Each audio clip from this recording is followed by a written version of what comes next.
Hello everyone. Ito po si Tito Jules from Tito Jules Farm. Ito nga pala yung batch 2 natin ng hatch. Today is April 4. So today it's 21st day nung incubation natin sa batch 2. So may nalipat na ako sa cage. Ito yung cage nila. Ayun. Nalipat na ako sa cage and then still they continue to hatch. Ito yung, these are about 108 eggs.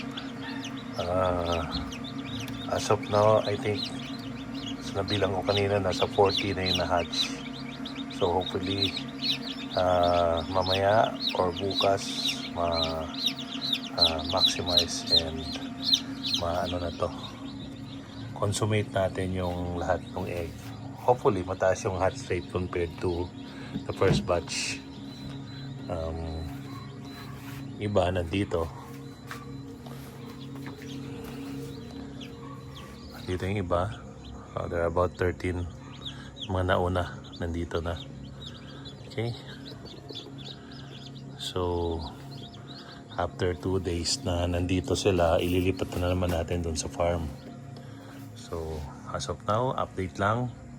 Again, this is my second batch of hatching eggs using itong mga incubators na automatic na to. So far so good naman. Thank you Lord.